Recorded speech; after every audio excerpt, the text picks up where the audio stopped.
The government has made us realize we have more than we thought we had. You wake up thinking you can only do one line of business, and government, because it has various needs, makes you get to explore what is in you, and eventually you can do much more. The 30% opportunity, procurement opportunities being given to women, youth and persons with disability is the best thing that this government ever did.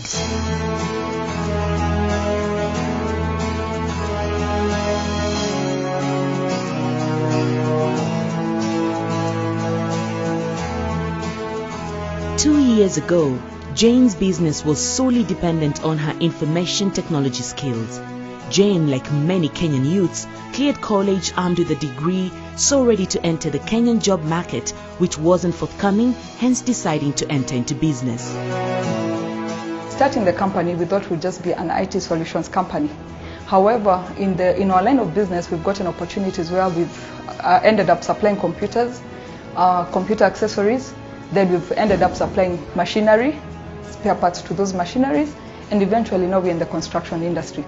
Today, Jane's company is doing business with government, something that was like a mirage to her 2 years ago, thanks to the Kenya's government innovative policy on preservation and reservation regulation of awarding at least 30% of government contracts to women, youth, and persons with disability-owned business.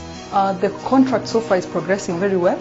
Surprising enough, this is not a field where you encounter very many women in. However, with the team that we are working with, the men respect us, they take in our ideas, and we've been able to work together very well. So I would say women are attentive to detail, and that's what we are going to deliver.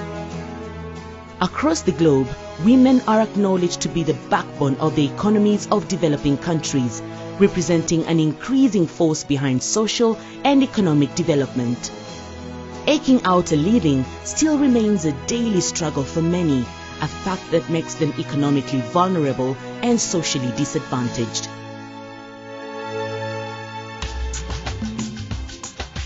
Recognizing the catalytic role of women in today's developing countries' economies, Kenya's Jubilee government, under the steady leadership of President Uhuru Kenyatta, has created the country's biggest economic empowerment opportunity ever, targeting to benefit the vast majority of Kenya's population, women and youth, who constitute over 50% of the country's population. When we are empowering our youth and our women, we are basically empowering our society. We are empowering the people of Kenya. And to me, I want to look at this as a beginning, not as an end. And that is why the principle is a 30% minimum, because we want to push that even higher. We know that youth and women form a core component of the population of this country, and if you look at the medium-term plan for the country and the Vision 2030, there's a critical focus that is put to ensure that we're empowering this cadre of people so that we're able to attain our economic development. So if you look at it from both the side of the Jubilee Manifesto and also from the NTP and Vision 2030, it is all grounded in those two documents. Beyond inclusion of women in the nation's economic activities, the preference and reservation policy provides tangible opportunities for economic empowerment and social mobility. Through these opportunities, it has a ripple effect in the sense that I'm now able to provide employment opportunities to people. Launched in 2013 in fulfillment of the Jubilee Manifesto promise to improve the lives of Kenyan youth and women, the access to government procurement opportunities remains Kenya's most ambitious women economic empowerment initiative and testament to the belief the government has in women. If you're not going to give somebody an opportunity, where do they get the experience from? By using public policy to create market access and public money to support sustainable, competitive business, the government is bringing segments of the population that had been previously excluded into the formal economy. This is a win-win. Government benefits from increased economic activity and job creation, as well as an expanded tax base, and youth and women are able to earn a living with dignity. The scope of this preferential reservation is 200 billion Kenya shillings, and in dollar terms that's about $2.1 billion. This is what is provided for to be accessed by the youth and the women. They could go beyond that. Prior to having these preferential regulations in place, tendering for government business was difficult and exclusive. Today, youth and women are forming companies with the knowledge that a ready market exists. With the advert of the 30% access to the government procurement opportunities, I was motivated to start my own business, and that's when I started applying for the government tenders, where I got pre-qualified and did my first work of 40,000 shillings. With the opportunity that I've gotten, between the 40,000, now I can do a job of up to 2 million. Now that is my range. It means my sales volume has grown. One of the things that has been very humbling is to see the enthusiasm with which women especially have latched onto this opportunity. So far we have women and youth companies that have been registered, about 18,000 of them. And out of those, about 4,300 have already gotten business. These are people who were out there, probably did not have opportunities or had opportunities but to a smaller scale. That's an impact. By establishing government online portals, expanding Huduma centers, one-stop shops where all government services are delivered, providing service delivery units with public internet access into the counties, and also ensuring all tenders are published in the country's leading newspapers, the government is making sure information on the opportunity as well as how to participate in public procurement opportunities is available to rural and urban citizens. The tender business is not easy. You have to be very committed because you have to read the paper every day so that you check whether there are opportunities. You have to be on the website on every other day checking for opportunities. It is hard. Filling the documents is not easy. But with persistence, it is possible. The procurement process in government has had a reputation for being opaque and inefficient.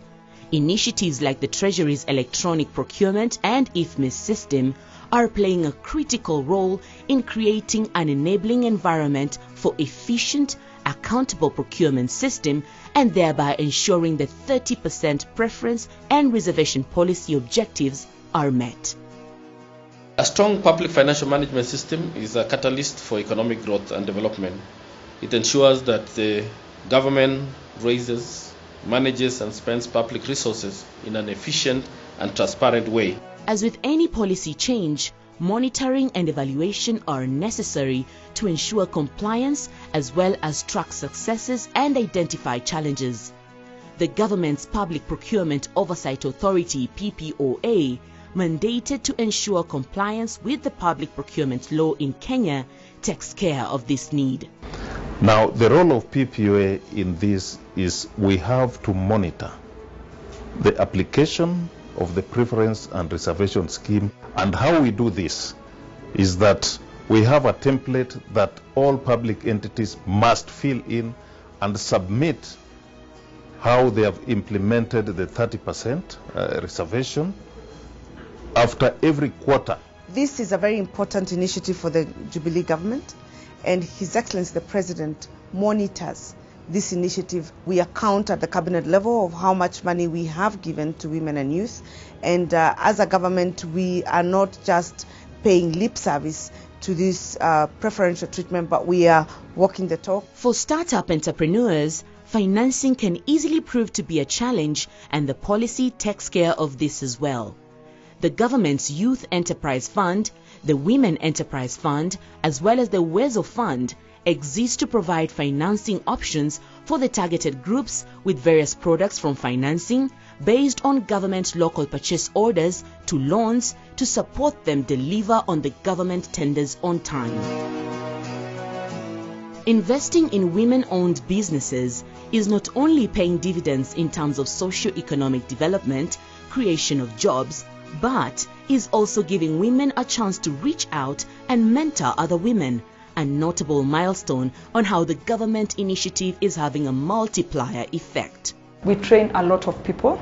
Anybody who walks into this office, we train them how to go about government business, because you just don't wake up and start. And that we do free of cost. opportunities are not guarantees.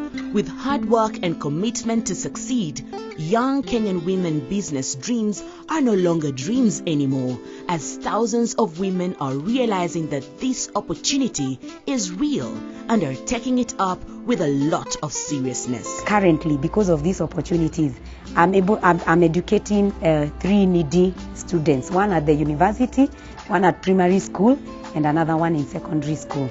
If every woman, youth and person with disabilities took up this challenge, I'm telling you, the way the government has been promising to create 1 million jobs per year, we could even do 2 million or 3 million per year. As a woman, it makes me feel that the women have been given priority to the society. The youths have been considered in the society. The government cares for its youth and the citizens. Not only is it a very bold move that the government has taken, but we also consider it to be one of the ones with the greatest potential to move women from where they have been considered marginalized to truly being empowered. And knowing the impact that it is likely to have, I believe, as a woman, there is no better time to be living other than this one.